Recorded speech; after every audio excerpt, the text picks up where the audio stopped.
Did you ever wonder why you saw those stranger danger PSAs in school? Was everyone getting kidnapped? And why were they so strange?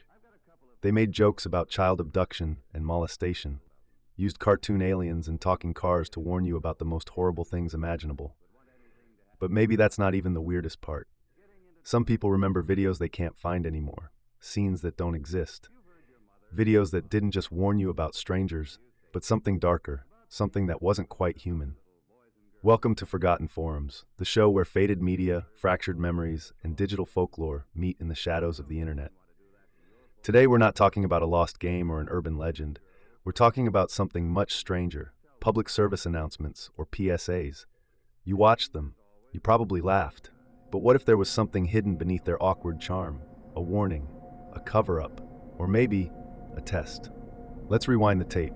It starts in the 1950s with a PSA called The Dangerous Stranger, black and white, deadpan narration. The tone is calm, even when a child is shown walking off with a strange man, presumably never to return. Remember the story about the little girl in the paper? Hello, little lady. All alone, aren't you? Wouldn't you like a ride? I'll buy you some ice cream.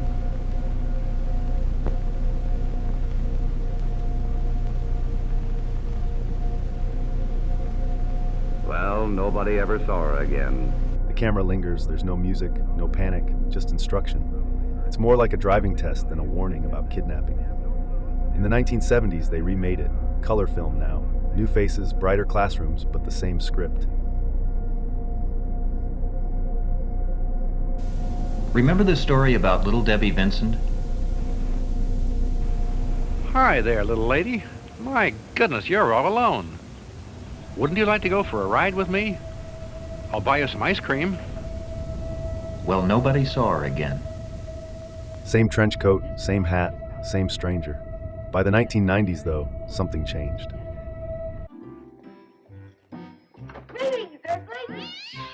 Great news! Capricorn, America's favorite alien exchange student, is starring in some other new, fun educational films. Instead of serious narration, we got cartoons. Instead of warnings, we got jokes. And instead of fear, we got Capricorn the Alien. In Get Street Smart, A Kid's Guide to Stranger Dangers, a real video produced by Capstone Entertainment, Capricorn is a silly orange alien with blue horns who zips around with cartoon sound effects and delivers one-liners like a washed-up game show host. He's here to help kids stay safe from strangers. The only problem? Capricorn keeps getting kidnapped, over and over. He falls for every trap. A man in a car? Gone. A candy bribe? Gone. A friendly jogger asking for directions? Gone. Help me out. I gotta push my car over to the gas station. I'll let you steer. He'll let me steer? Okay. I get to drive the car. I get to steer away.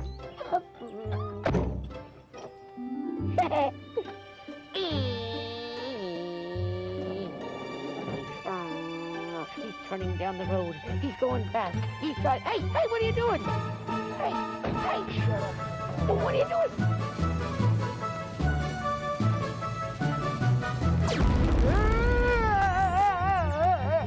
Each time he disappears, there's a wacky whoops sound effect, and then he's rescued by some kind of zap ray recall beam, a bright light that yanks him back to safety like an interstellar leash, all while cheerful music plays. It's surreal. Capricorn, or Corny as they call him, is irresistible to predators and completely unaware of danger. He smiles through every abduction. He never learns. And yet, this is what thousands of children were shown as the blueprint for personal safety. Why? Why present the gravest possible danger a child could face as a joke? Why build a character who invites danger, who never notices the threat, who has to be rescued by an unseen force? And more importantly, what were we being trained to see? Or not see? Because by the 2000s, the videos were gone. No longer shown, no longer referenced, no official replacements. They didn't evolve. They just vanished. And that might be the strangest part of all. From the 1950s to the late 1990s, children across multiple generations were taught one thing above all: don't talk to strangers. We learned it through posters, coloring books, cartoon aliens, and awkward school assemblies. Some of us still remember the exact scripts. We were told to say no, run, yell, tell an adult. Always the same message, always the same villain. A strange man, usually alone, usually in a car.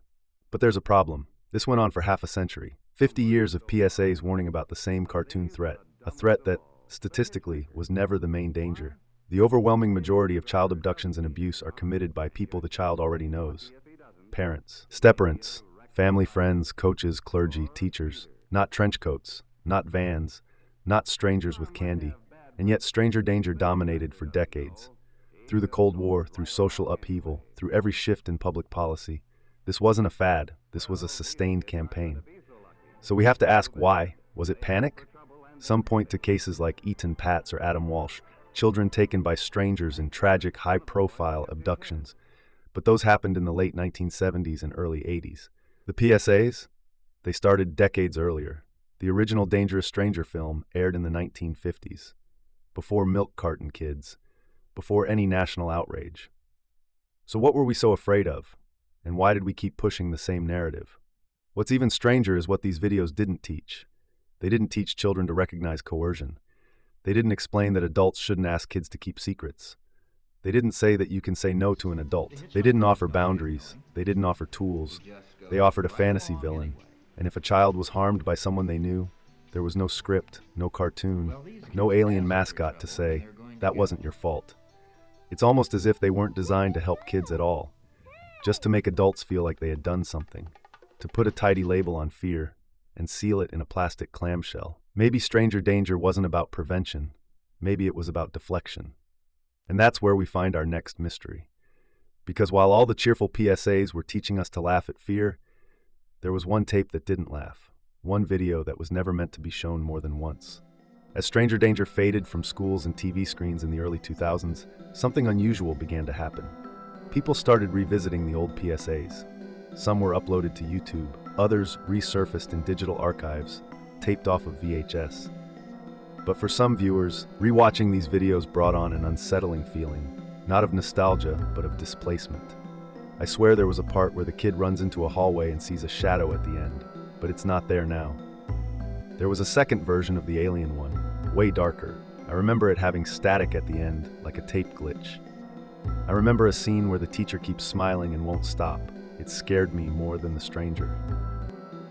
The memories were fractured, but specific. Shadowy corners, doors that wouldn't open, a figure watching through a classroom window, scenes no one else seemed to remember. Scenes that weren't on any version available online. And then came the name, Stranger Shadows. The title first appeared in an obscure forum post dated 2004. They asked, "Does anyone remember a PSA called Stranger Shadows?" I've searched obsessively online but only found a few stills.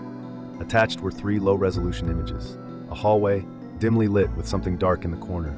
A classroom empty with a figure at the window. A paused frame showing a tired-looking man standing in front of a chalkboard. The mood was wrong, too quiet, too real. No cartoon mascot, no cheery music, no resolution. Just silence. A long, slow pan through an empty hallway, muted fluorescent lights buzzing faintly. A child steps into frame, and then cuts. No fade, no credits, just a hard stop. People who claim to have seen Stranger Shadows remember. A man with no face. Not blank, just always turned away. A missing girl's desk left untouched, her chair slowly rocking. A hallway clock ticking normally, until it isn't. A sense that something is waiting just out of frame. It was too slow for kids, too abstract for school, too unsettling for public access television. And yet, multiple people say they saw it. Usually once, usually alone. Usually when the teacher had stepped out of the room.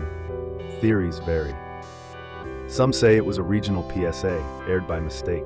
Others claim it was made as an internal training video, and somehow leaked.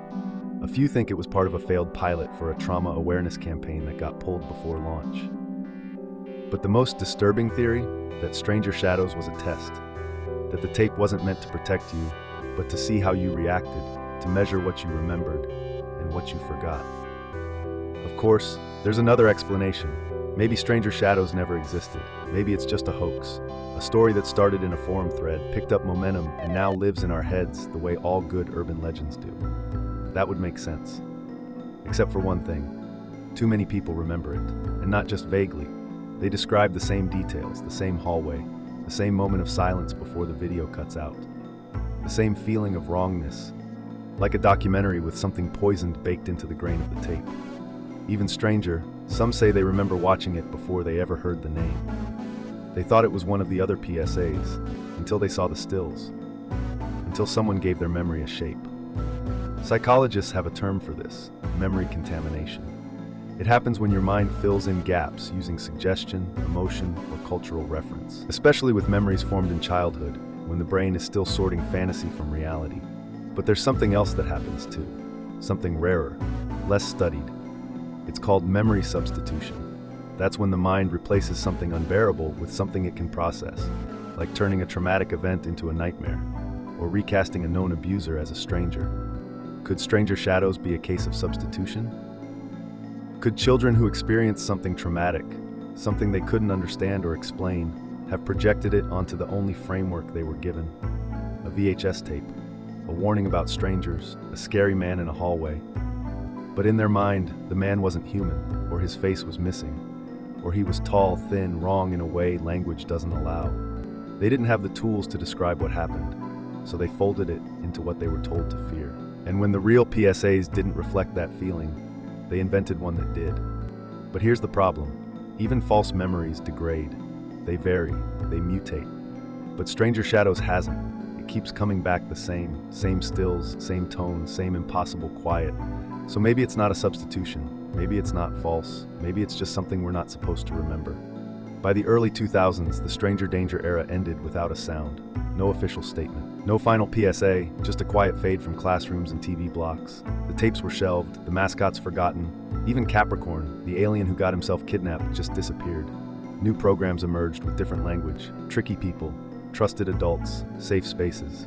The danger had changed, we were told, but no one ever explained why it changed. Why an entire media genre, decades deep, was just abandoned.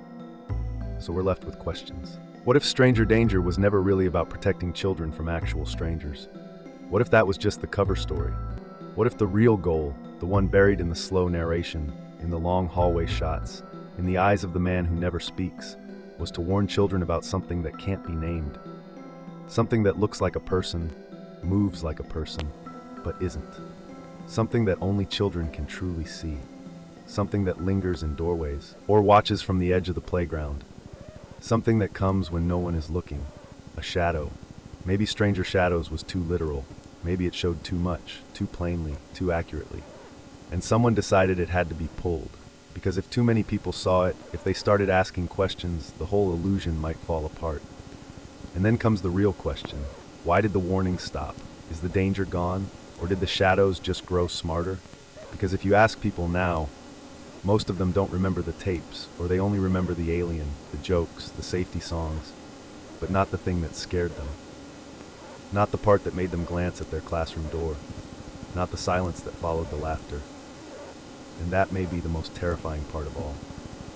Thanks for watching Forgotten Forums. If you remember Stranger Shadows, or if you've seen something like it, tell us in the comments.